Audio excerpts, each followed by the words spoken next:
Nah, untuk SDGs sendiri sudah sampai mana?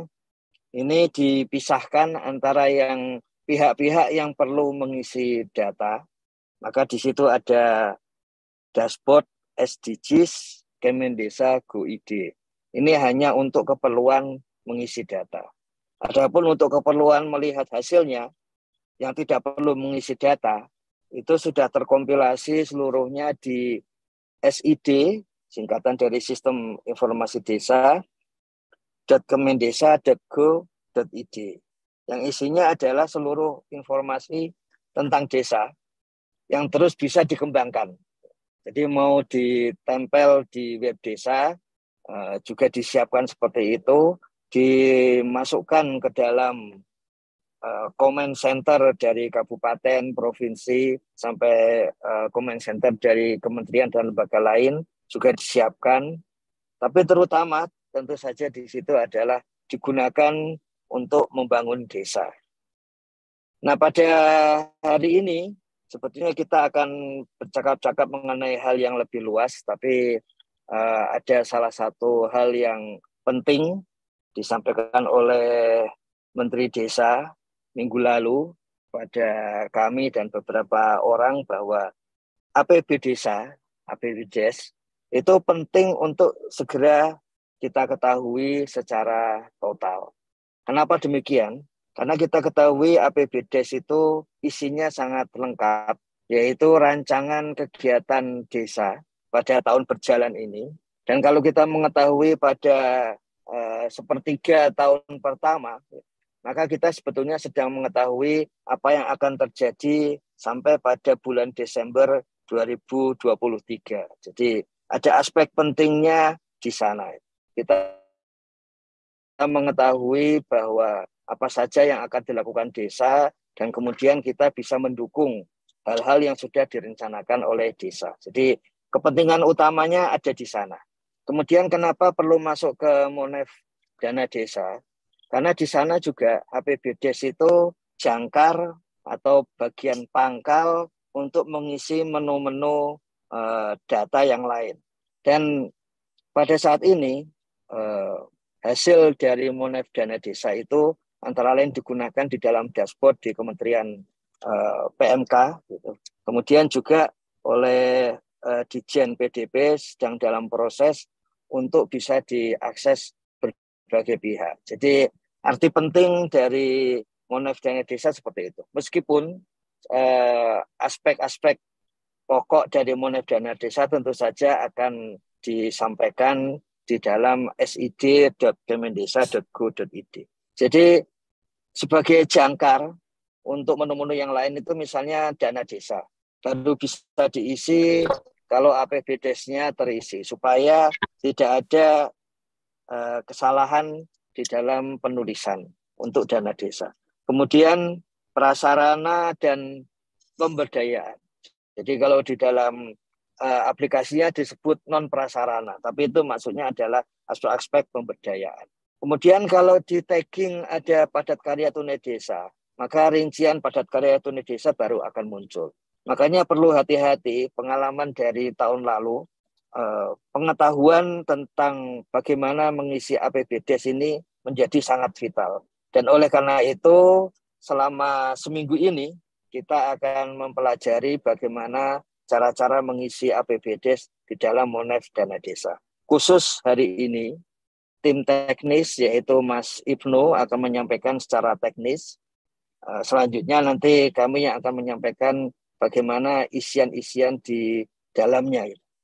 Kita mengetahui bahwa kalau APBDes itu terisi penuh, ya, maka kita akan mengetahui apa yang akan terjadi pada 91% wilayah pemerintahan di Indonesia. Karena ini adalah wilayah pemerintahan desa. Sisanya adalah kelurahan. Kemudian yang perlu juga diingat adalah bahwa informasi tentang agregat desa ini bisa diakses oleh publik, sehingga publik juga bisa merasakan bagaimana desa itu selalu menggeliat dan selalu membangun dirinya sendiri. Ada aspek yang penting, yang menarik. Pada tahun lalu, 2022, itu dari 74.000 961 desa.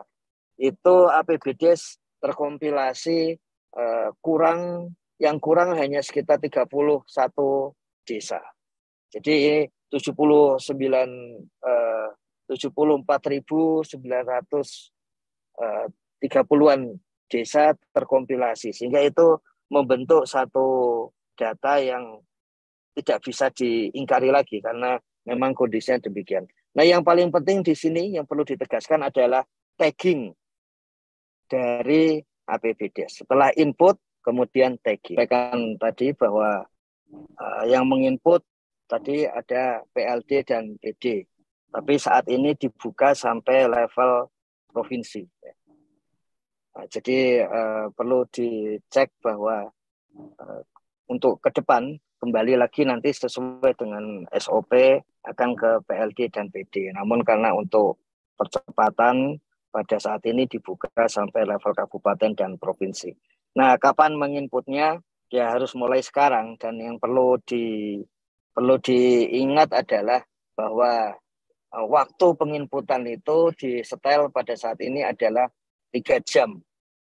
Sehingga memang perlu tadi strategi supaya sudah siap-siap ini akan masuk di dalam tagging yang mana gitu. Itu yang penting. Kemudian dalam hal tagging, mungkin yang paling penting dalam hal tagging itu adalah yang pertama dalam hal tagging sarpras dan non sarpras, apakah masuk dalam PKTD atau bukan PKTD atau non sarpras. Jadi ini tagging yang pertama yang tidak boleh salah ini ya. Jadi kalau infrastruktur ya pasti PKTD atau non PKTD. Kemudian kalau bukan infrastruktur berarti masuk kegiatan-kegiatan pemberdayaan dan pembinaan kelembagaan masyarakat desa.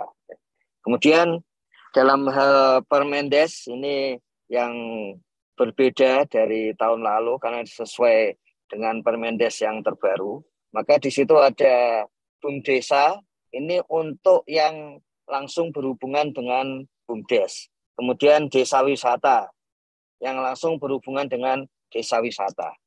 Dan usaha ekonomi produktif lain ini adalah selain BUMDes. Ya, jadi nanti kalau ada selain BUMDes masuk ke usaha ekonomi produktif yang lain. Gitu. Kemudian program prioritas nasional itu pendataan untuk SDGs desa dan untuk IDM. Jadi pendataan untuk SDGs desa dan untuk IDM. Bagaimana kalau pendataan yang lain kita tetap letakkan di data SDGs desa dan IDM. Kemudian untuk ketahanan pangan, untuk stunting, untuk SDM desa. Apa saja untuk SDM desa? Kita mengetahui untuk PAUD, ya. Kemudian untuk perpustakaan desa, kemudian untuk pelatihan yang ada di desa, seperti itu. Kemudian untuk peningkatan partisipasi masyarakat. Ini mencakup kalau ada gotong royong dan sebagainya. Kemudian untuk layanan kesehatan. Lalu untuk dana operasional pemerintah desa. Jadi kalau dalam kelompok dana operasional dimasukkan di sini. Kemudian untuk penanggulangan kemiskinan dan BLT dan desa. Lalu untuk mitigasi dan penanganan bencana itu mencakup bencana alam dan non alam.